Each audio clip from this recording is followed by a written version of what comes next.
Hello and welcome to the channel. So we've got a Laney Pro Tube AOR series. This is a 15 watt amp and this is in for a bit of a look over. It's from the 80s, this one, so quite an old one. So we're going to check it all out. Looks like it's had the speaker replaced, I don't know, it's very heavy. I think we'll have the back off it and check that speaker. So we'll just have a look at what we've got on here. So there's this push-pull thing going on a lot of these Laney amps. In actual fact, I've actually got one of these myself upstairs in the amp stash. So we'll probably have a look at that one as well. So we've got volume, preamp 1, volume push-pull there, preamp volume 2, preamp level 1, master volume, treble boost there on the treble, mid boost on there, and bass boost. So it's got plenty of boost, this one, and also it has reverb. So yes, it's a bit of a tool. Let's swing it round and have a bit of a look there. So you can see there, looking, we've got the grill there, that looks like it's been savaged slightly. Load impedance 8 ohms, DI output nominal minus 20 dB, line out send, line in return, and a foot switch, which is, looks like for the tip is for the boost, ring is for the reverb, so it's for the boost as well then. So we've also got foot switchable boost for maximum boost. Set the cable. Oh, power cable. Oh yes, that doesn't look very good, does it? We'll have a look at that when we get it out of the chassis. So that'll need sorting out. Let's see what speaker's in this, because it's so heavy, and that as well. I wonder if someone swapped it. Let's have a look. Oh, and it has been swapped. I think it's got a Fane in it, and I'm sure these didn't come with Fane speakers. And we've got the reverb tank, who looks a bit badly dressed there, but nonetheless, in fact, that's all loose. So we'll need to look at that as well. So yes, I think that's been changed. See, it's a chipboard cabinet there, but it's well constructed. If it has been changed, it's a long time ago. I'm not sure about that. I'll have to do a bit of investigating on that one.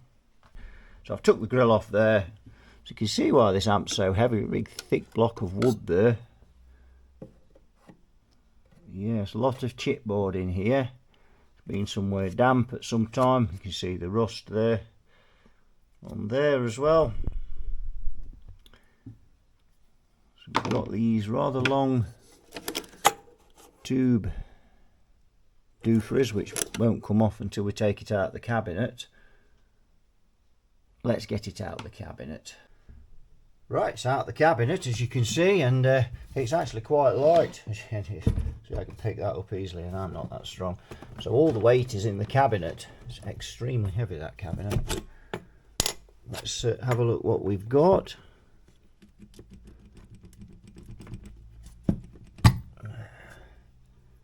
We got in there, he's nondescript, so he's telling us nothing.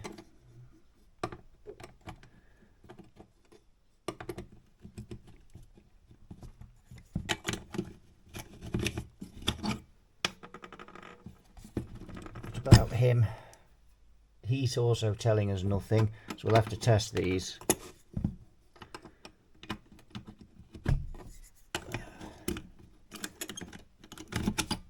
That's beginning to cane my thumbs now, so I'm just going to take both of these off and have a look, and they're telling us nothing, and we know the 6V6 has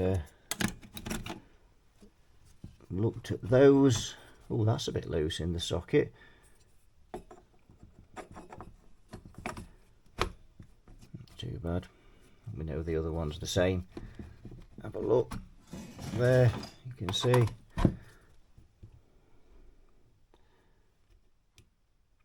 Right, we'll put it in the cradle and then we'll have a nosy.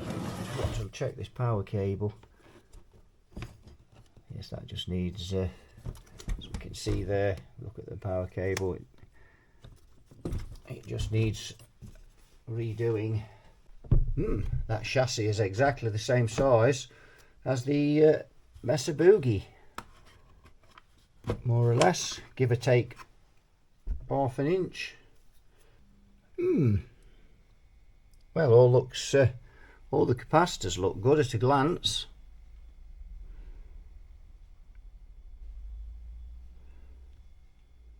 It's been somewhere damp at some times, quite a bit of rust in this chassis, we can see. So you can see we've got some rust and stuff going on in there. It's all pretty, and in this corner here we've got quite a bit there.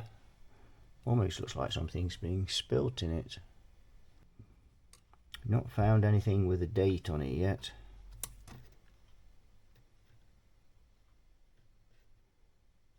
He could do with a bit of gumption around him just to hold him in place, but we need to check some of these capacitors. Big can cap looks okay, but it has been in there a long time. Let's turn it over, see if we can find a date on it or anything.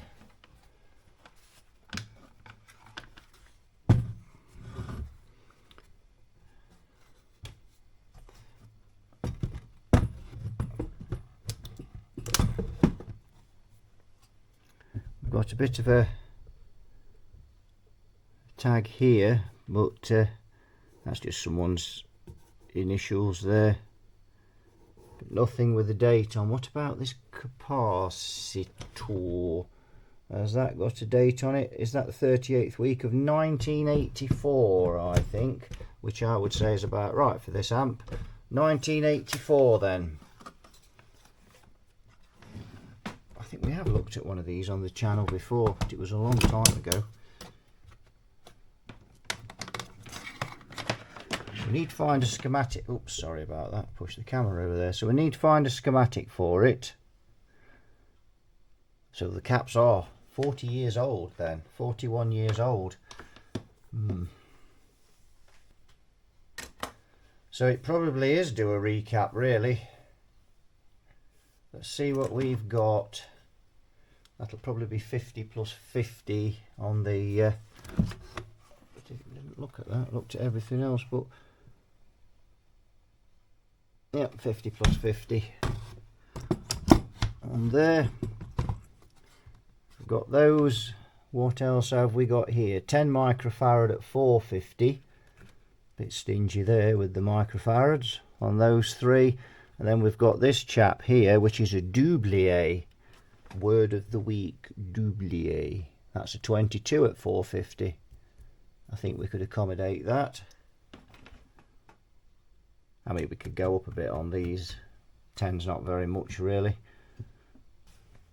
Right, we'll plug it in, I think, and see, just see what's happening with it. We'll go on the current limiter, and let's check the fuse. Although it's not essential when we're on the current limiter,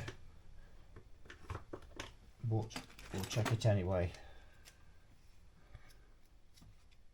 Will it be another 13 amp fuse for the collection?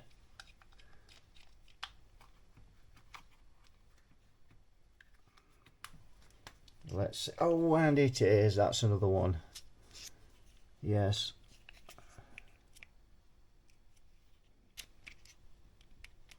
A few cobwebs in there. There's a free cobweb. It's all nice and tight though, so we just need to remove that because that's about as useful as an ashtray on a motorbike in this amp. unless we plan on converting it to an electric kettle. Now where are those 3 amp fuses? There they are. Look at this grip cord thing going on here as well. What a load of rubbish that is. So I think we'll be removing that. Right, I've got the plug in, current limiters on, 100 watt bulb in there. Let's give it a go. Oh, the bulb just lit up and went dull, so that's all looking good. No standby, of course. See, it's had a bit of a whack there, look. You look on there sometime. It's had a bit of a hard life, this one. Oh, but it's come up all right. And it's quiet as well. Turn all the controls down. Yes, very quiet. So those caps are running fine. So far, anyway. Not sure whether the boost works. We might not have enough voltage. Oh, well, we should have now.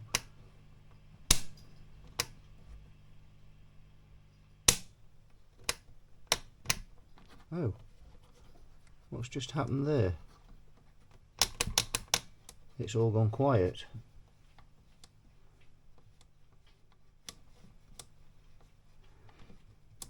I wonder if that part has had a bit of a whack as well there. Just come over. We see.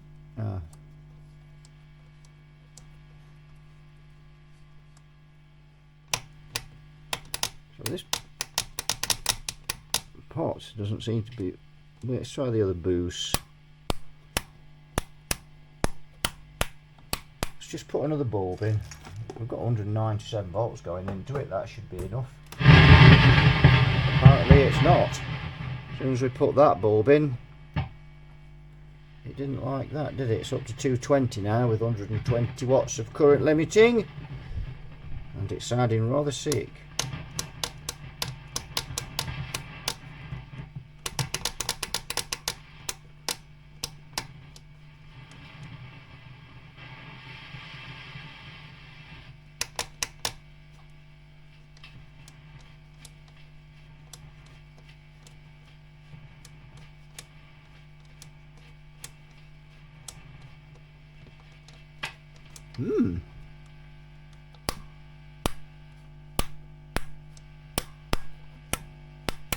Well, that one's working, and the bass boost's working.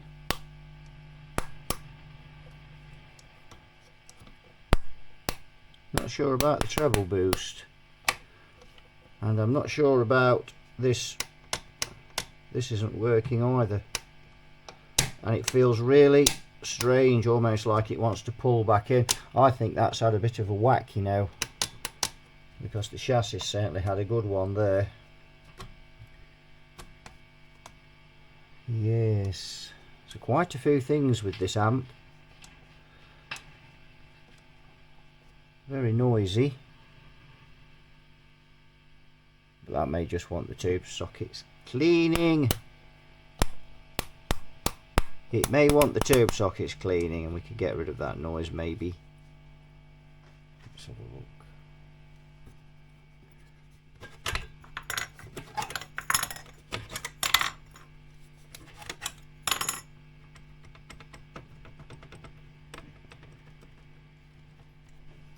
Seems to be waking up now. Let's go to 200 watts, madam. Doesn't like that, does it? So yes, I think we need to clean the tube sockets. We need to test the tubes as well, of course. 226 volts going into it now, but nothing doing on the boost.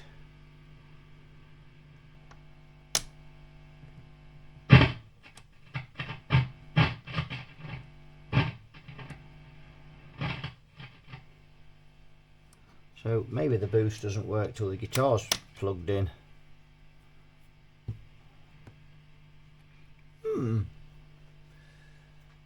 That's all looking pretty good.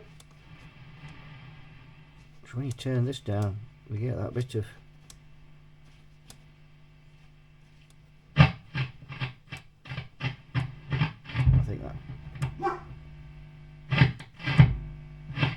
just requires some gumption in it.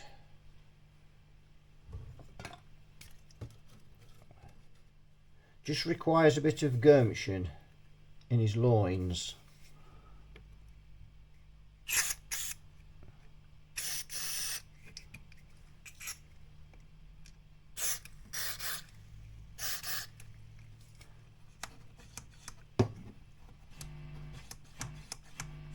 There we go, that's excellent.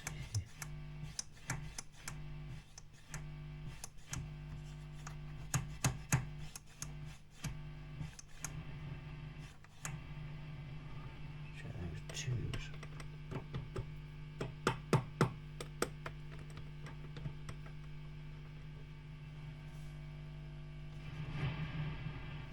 So when you turn this gain down,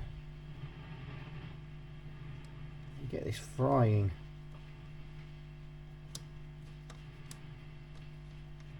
But that pot does not feel nice at all. That's had a good wallop.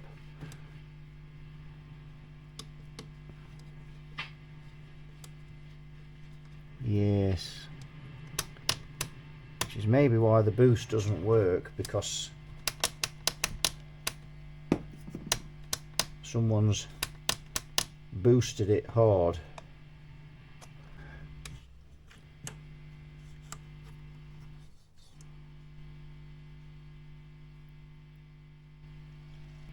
So I'm going to go and get mine now, and I'm going to see what the differences are between them, if any. I seem to think the one I've got is a little bit later than this one. This is a very early one, 84. Well, that's the date on the cap by the look of it. So here's mine. These things weigh nearly as much as a Marshall stack. Incredibly heavy for what they are, and it's obviously the cabinet. So the speaker does look different in this one. Probably got the HH speaker in. So again, we've got the usual deal. Controls are all the same. So you can see the back there. And the grill on this one is unsavaged.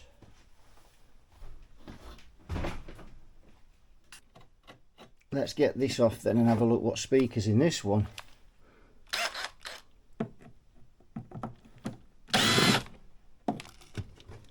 Oh, it is the same speaker then, the Fane, very nice. But the reverb on this one is mounted on the bottom, still all loose though, not good is it that? But yes, that surprised me. Fane Classic 70, let's see what's in this one. Is it the same speaker? I'll go and have a look. That one's a different speaker. It doesn't. Yeah. And someone's bodged the grill on with those screws. So although it's not, the grill has not been savaged, it has been botched. So we'll remove those screws and we'll put some proper ones in that makes it look much tidier. No requirement of those.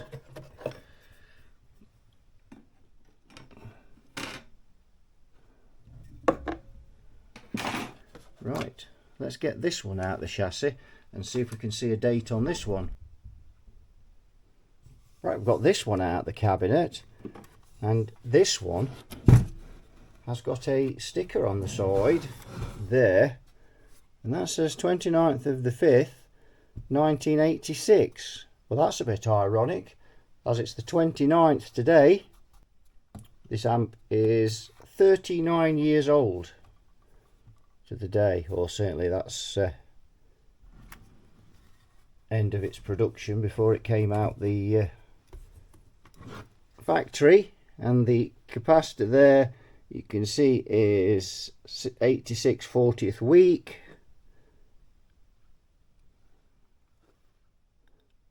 Sorry, 86 4th week. Reading that back to front, yeah, 4th week. So it's got to be 4th week. It can't be 40th week. We're not into 40 weeks of the year yet. And this Look at the way that's been done though. Just a couple of rivets in there, they've worked loose. This is why you don't use rivets for ground either. And you can see that's bent as well. Because rivets relax over time. And you see me doing some of the Mascos and Strombergs, removing all the grounds from the riveted tube sockets. So let's have a look at the tubes. Just hone in a bit more.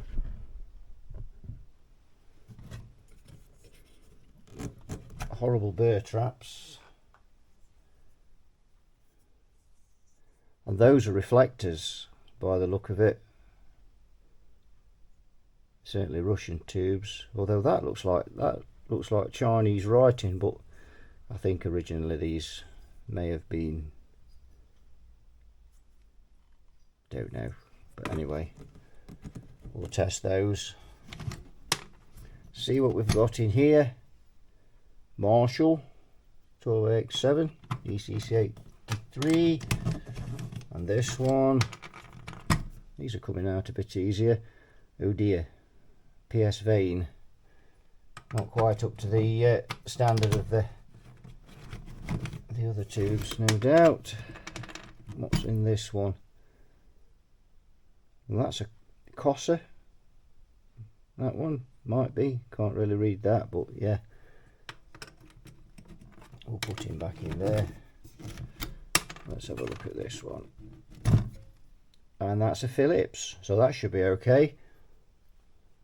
He ought to be in the preamp section really, in the first stage, didn't he really, the preamp section. So we'll swing it over. Now we can have a look inside. There, I'll just hold that. So 4.7 nanofarad this time for these three capacitors here. Let's just go in a bit more. 4.7 microfarad for these, that is a bit low. And then we've got a Gelec there instead of the Doublier on the other one. That's 2.2 microfarads. What was the Doublier? The Doublier was 22.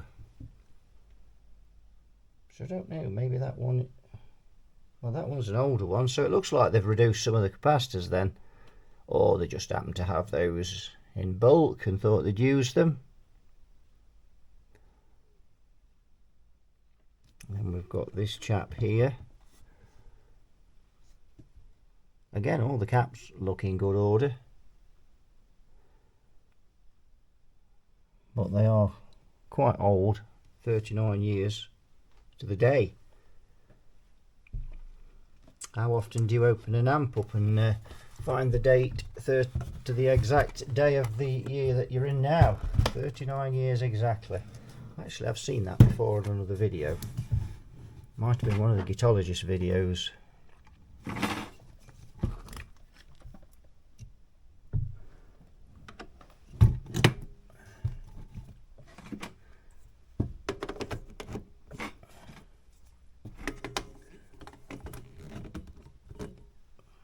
And we've also got this sheep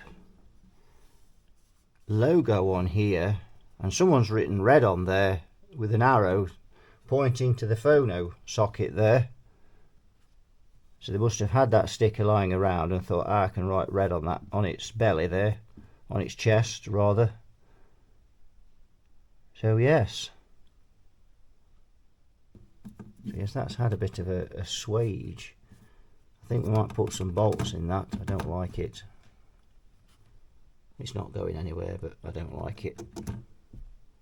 And if I don't like it, I change it. Right, let's plug this one in as well and see and swage this one. Now this one has got a IEC on it, and I think that's been fitted. It's also been fitted very well. But I think John fitted that, who does the hi-fi for the shop that I work for. As I've said, I don't do the hi-fi because I'm a plank. So I think he's fitted that, and he's made a very good job of cutting the hole out as well. Very neat. He's a very good tech. Right, plug this one in, we'll see what happens. Will it run or will it go bang? And it runs.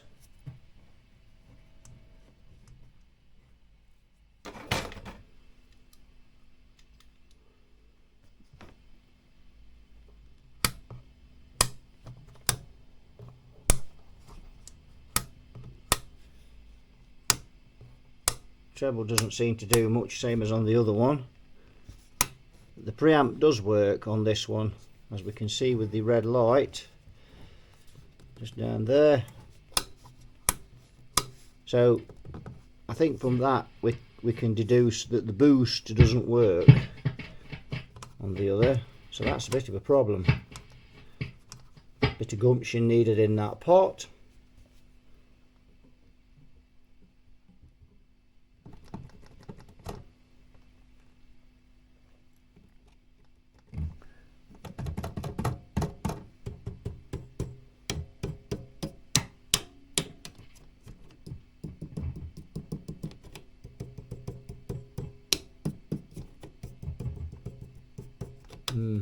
Not sure about that. Might just need the sockets cleaning. So that one seems to work okay as well. Interesting to compare them with, see what other slight changes are on them. Of course we can't really compare the other one because we can't get the boost to work.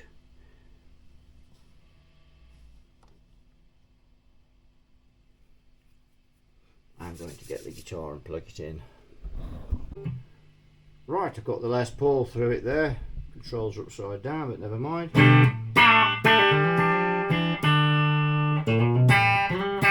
Very bright. Let's see if we can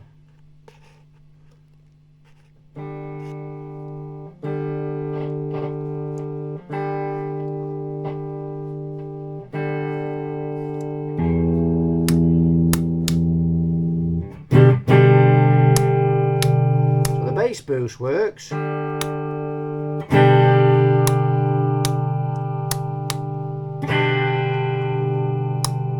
Treble boost doesn't seem to do anything, as it doesn't on the other one. And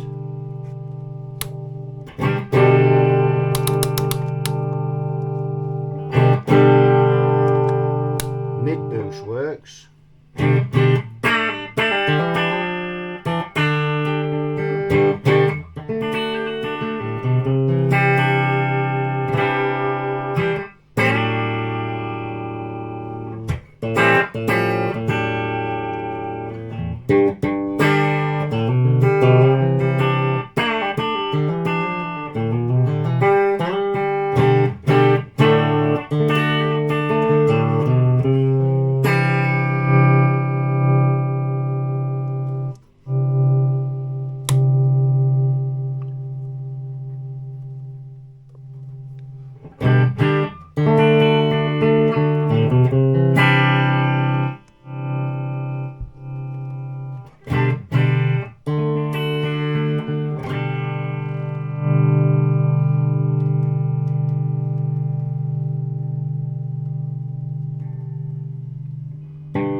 Sorry, it's not the camera there with my guitar.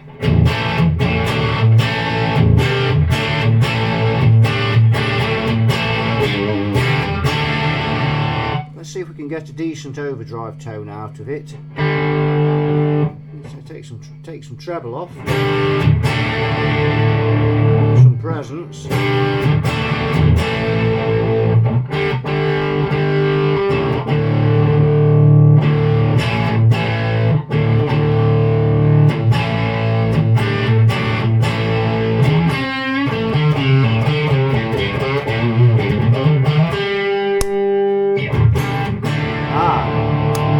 the treble boost works when you've got the gain cranked.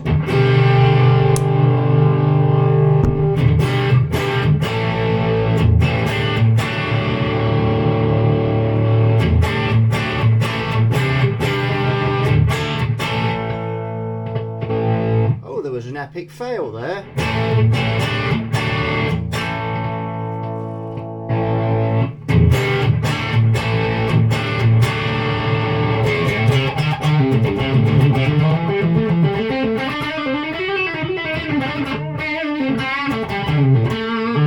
Sloppy, wasn't it? So what's causing that?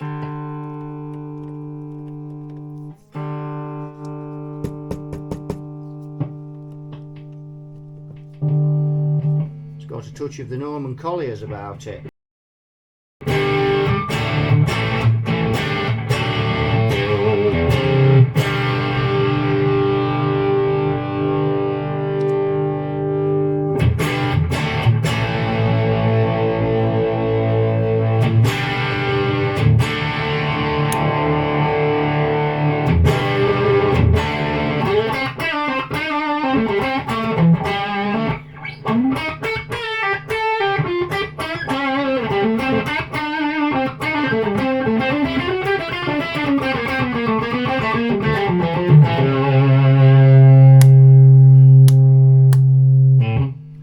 That's the mid boost.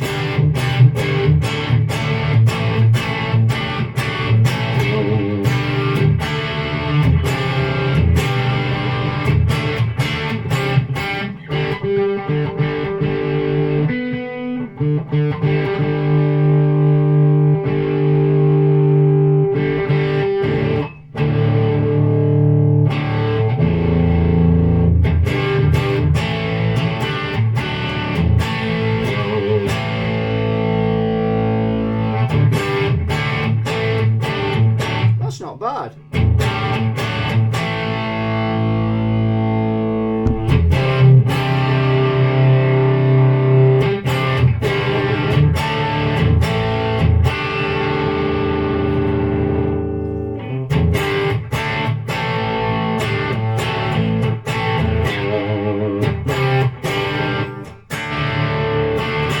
Touch of the Norman Colliers again.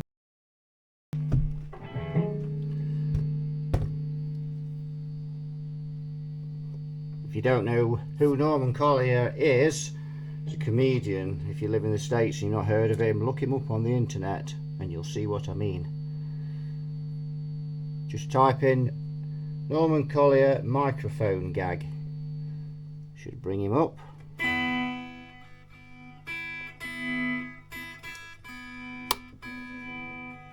So let's crank that now without the boost. And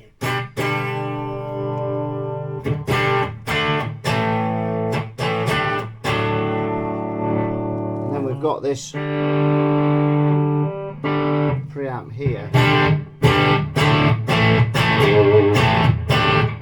Preamp 2.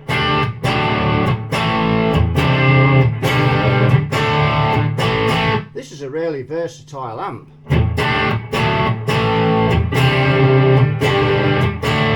And these amps were around when I was young, playing in metal bands and so on, but I never really paid much attention to them because we were all Marshall mad in those days. If it wasn't a Marshall, we weren't playing through it. But these amps are really good.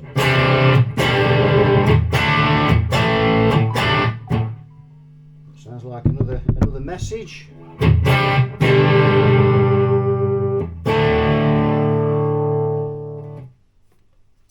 Seem to get a lot of messages these days, especially Facebook. Or I did, asking me to join these chat groups and various other things that come on there.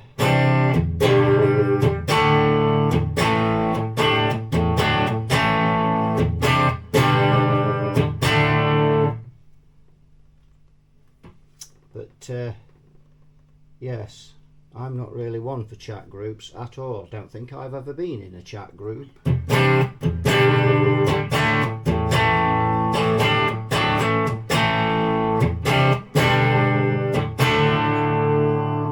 But I managed to stop it all with one easy solution. So I just changed my status to old and smells of wee. And since then, no one has wants to add me to their chat group. I mean, chat groups are a bit like parties, you know. Do you want to come to our party? Do you want to join our chat group? No one invites you to a party if you're old and smell of wee, do they? So that's the tip for the day, and it works very well.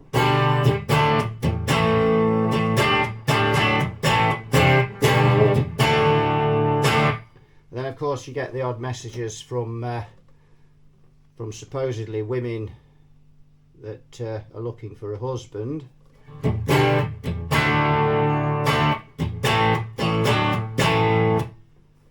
Message is usually, "Hello, I'm looking for my first husband," to which I reply, "I'm sorry madam, but I haven't seen your first husband and I've not seen your second one either." And I usually don't get any further replies.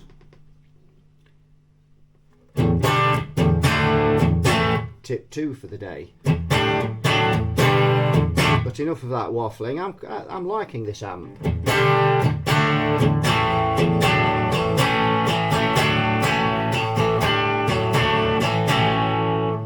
Yeah, that amp sounds really good.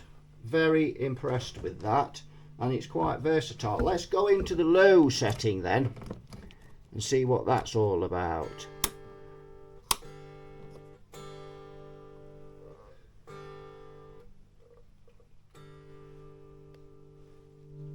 So nowhere near as much gain.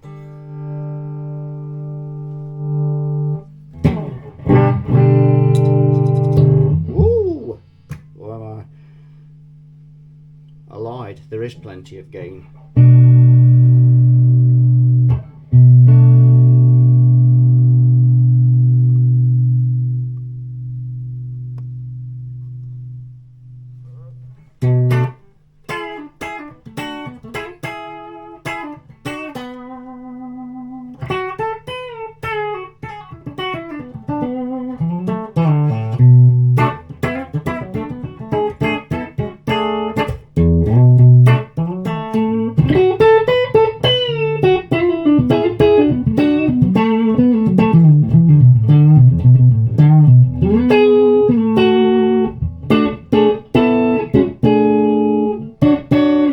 Impressive. That amp sounds really good. That of course is not on the Fane speaker, it's on one of my Marshall 1112 cabs, and I'm not sure which one. One of my 1112s has got an Eminence, one of the Neo Magnet ones, and the other one I think's got a Jensen in it. I can't remember which one is which.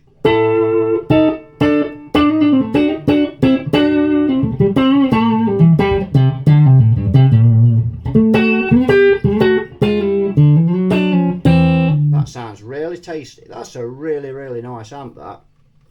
Quite impressed with that. I must have had that upstairs for about a year or more and just not bothered with it. Bought it cheap. But yes, that's a tool and a half. So I think we're going to fix that up and get it sorted. Very underrated amps, these Laney Pro Tubes, but in actual fact, you know, they are a bit of a hidden gem, I think. So there we go. So we've had a good look at that. Right. So here's what I propose to do with these. I'm going to recap this one exactly as it is, the 10 microfarads, so on, and then I'm going to recap the other one exactly as it is with the 4.7s and any of the values that have changed, and then we're going to compare these amps. We're going to have a look through, see if there's any changes on the preamp stages, whatever. I suppose we could plug the guitar into this one and see what this one sounds like. Right, plugged into this one.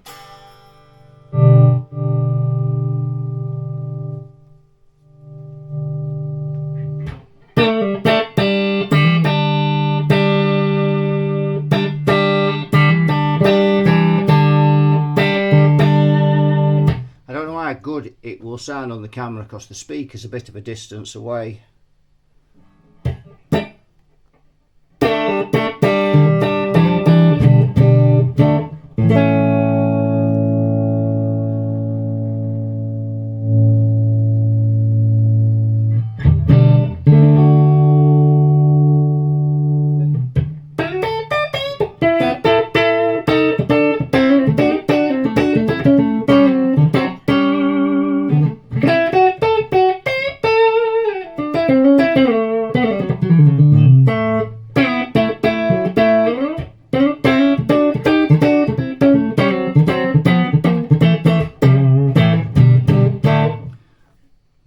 That's sounding very nice.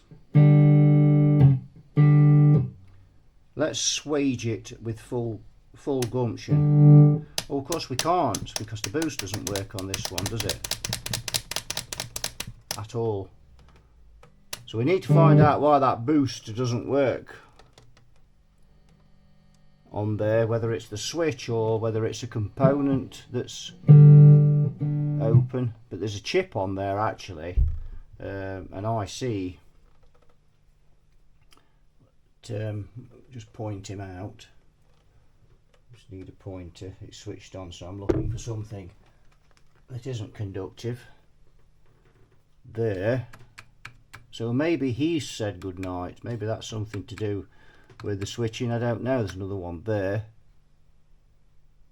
So we'd have to test that and see if that's the problem. If the switch is okay, then we need to be looking on the board. But yes.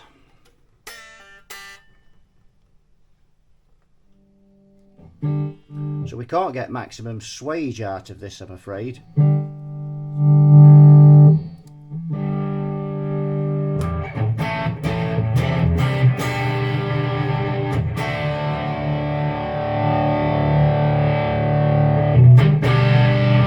Having said that, it doesn't really need the boost, does it?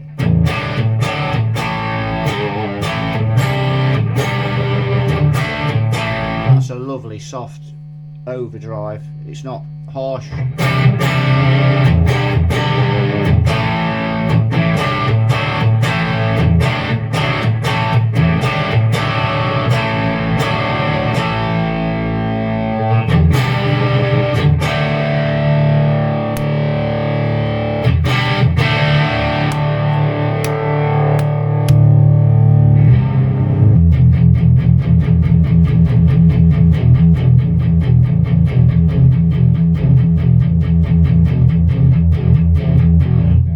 That should get the neighbours going.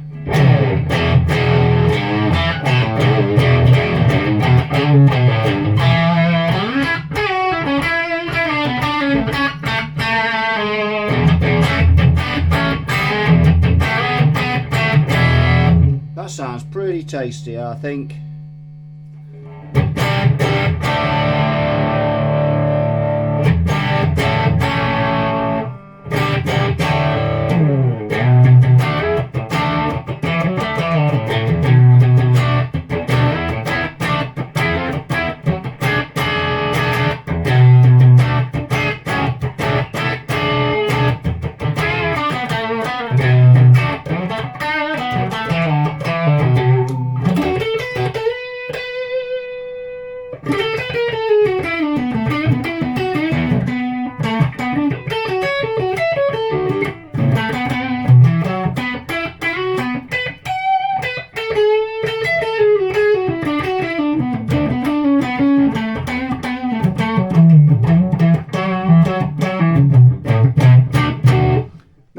Not bad. So great sounding amps, very versatile.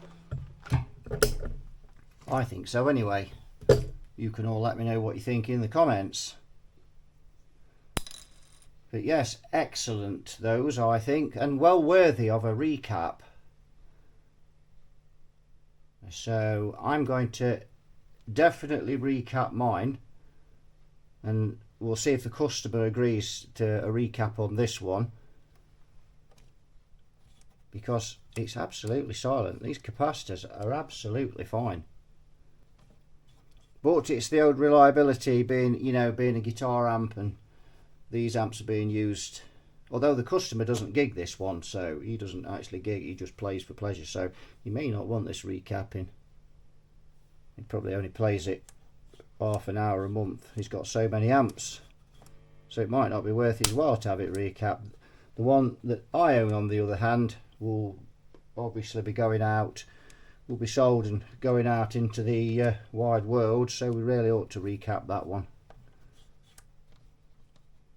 So yes, that's good. Now I've got one more thing to look at before we end this video. This is just an assessment video.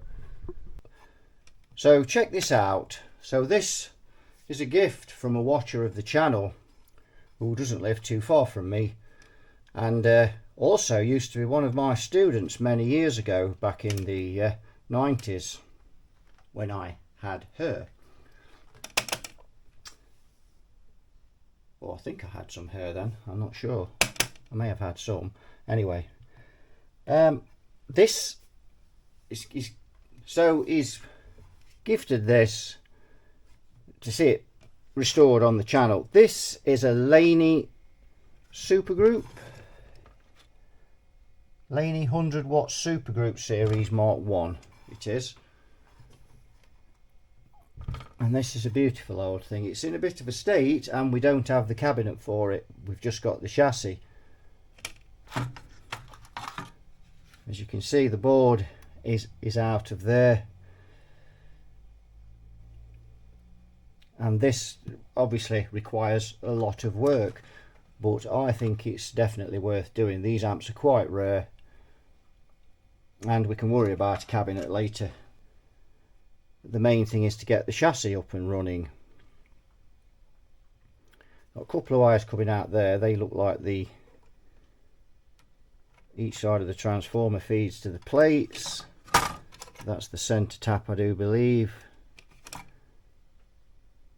So yes, very rusty inside. If we just go down over there, got quite a lot of rust there and stuff. So what I'm proposing to do with this amp is completely strip it down. Just strip everything out of it.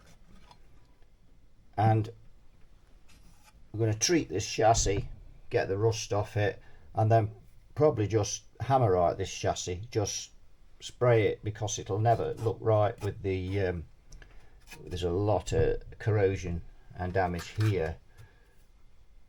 And then build it back up when we've got the chassis nice and clean. Just build this amp back up.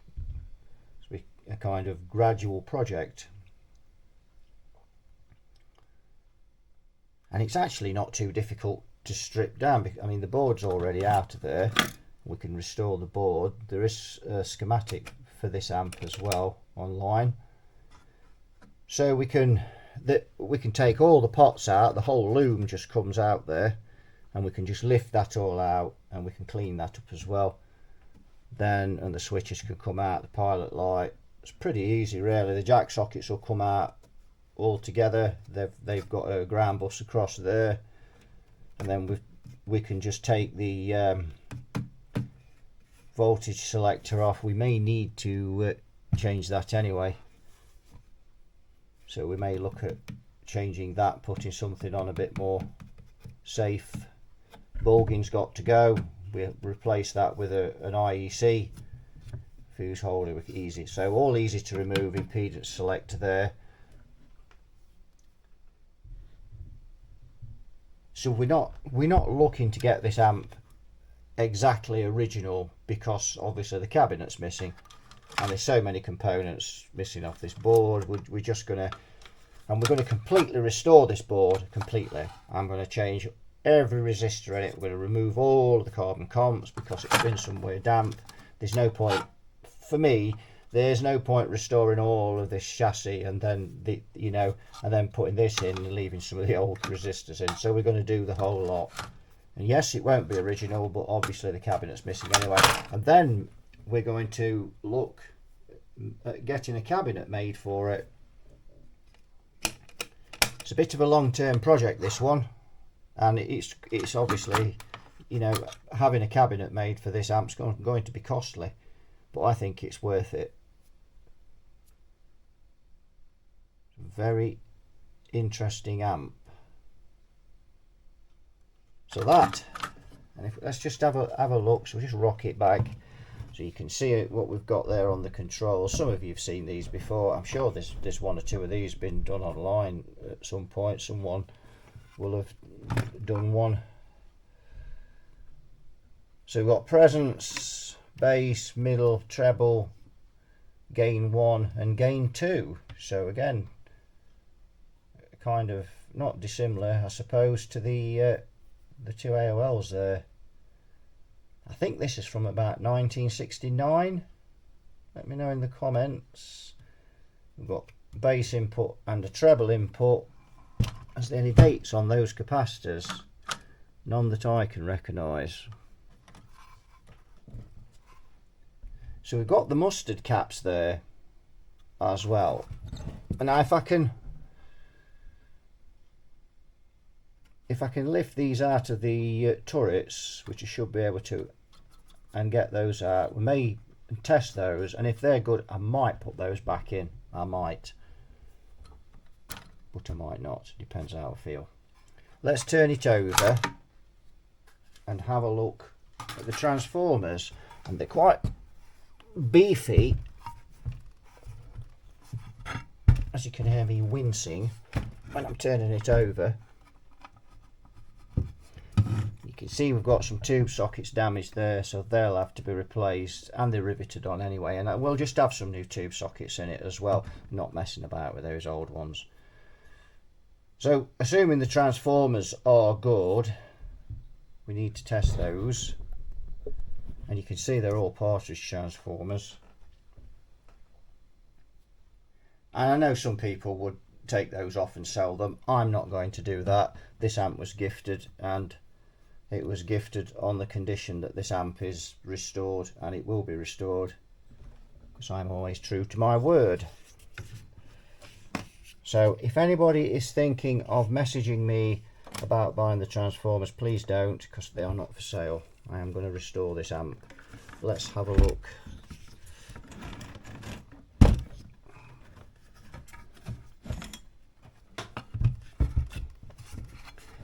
At the back. My days. So we've got, you can see there, usual deal, got the HT fuse, voltage selector, mains fuse, got the Belgian, speaker matching, and an output connect to a power simulator only. Interesting. You can see there, Laney Supergroup Series Mark 1. And I think this is from about 1969. But let me know in the comments. There'll be someone out there that knows much more about these amps than I do.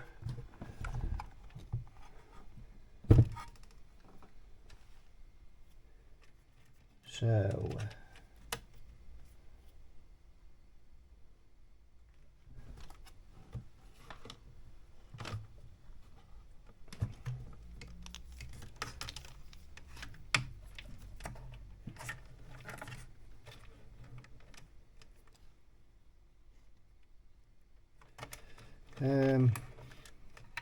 wires there. I think that's centre tap.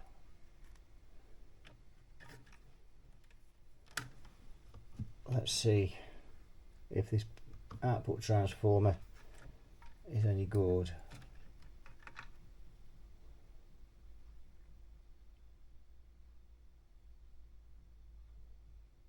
So looking at the meter there, so I'm just measuring from a centre tap to one side of this transformer,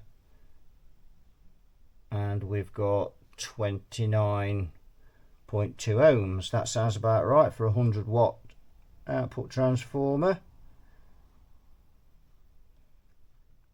Let's test the other side. That's still connected to the tube socket.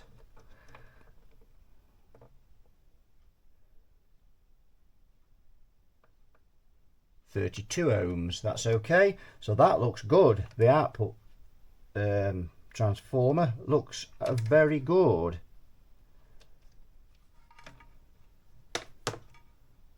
What are these wires here? They're going to Is that the choke? That's the choke. So this got a red wire and the red wire's been extended. So let's check this. Let's just see what we've got on the choke. Could do with checking that with something that measures millihenries.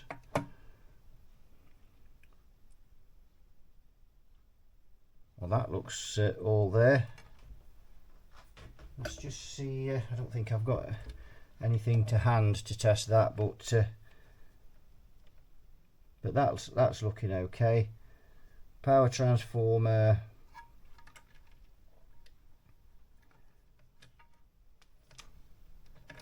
So just come back down here. So we've got the power transformer here.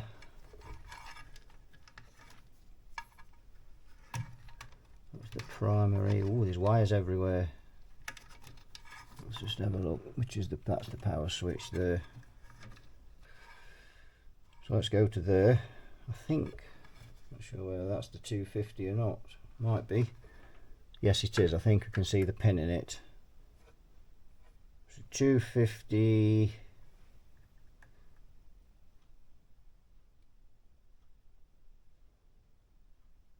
.5. That looks okay. Secondary. Just go back up there. It'll take me a while just to figure out what's gone on here. This is a bit of a rat's nest going on, and I'll need to just work my way through that. But we know the output transformer is good, and we know that the primary side of the power transformer is good. I'm just looking at where they come in there.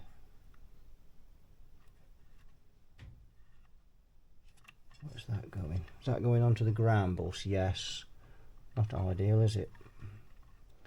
And then these look like the secondaries then.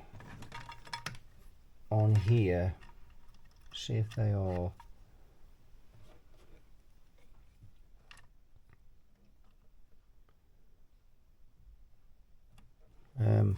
Sorry, what am I doing? There and there.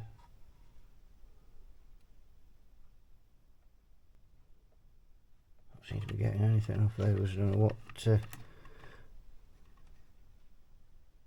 But then I've got two more wires coming up here. Primaries, got the filaments there. Obviously, we can check those. Those look okay.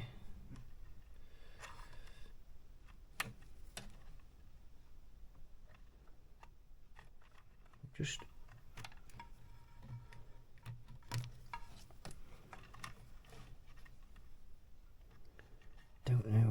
don't know what's another wire here. See what's on there. Well, I've got a reading on there, 13 ohms. Try this one.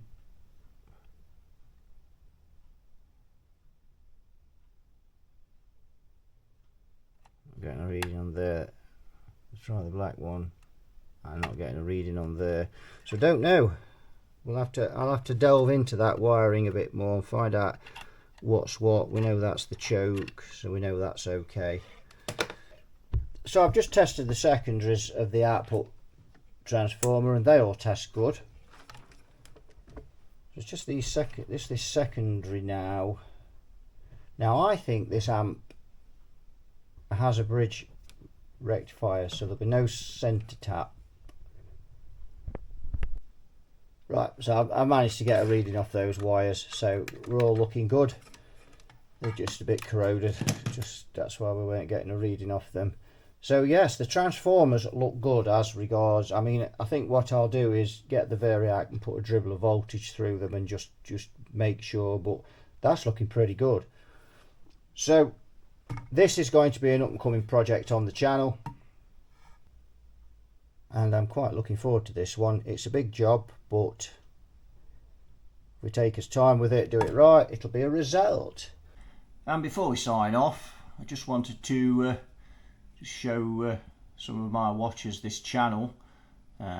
This is a great channel. This is called Forgotten Gear Restorations, and the guy that runs this channel is known as That Amp Guy. So he's got some really good stuff on here. I've just started watching some of his videos, and yeah, really good stuff. So give that channel a watch when you get a minute as well. Forgotten Gear Restorations. So that'll do it for this one. So that's been a bit of a Laney video there, with a few tips for the day. So yeah, that'll do it for this one. So thanks for watching. You all take care, and I'll see you all in the next video. Bye bye for now.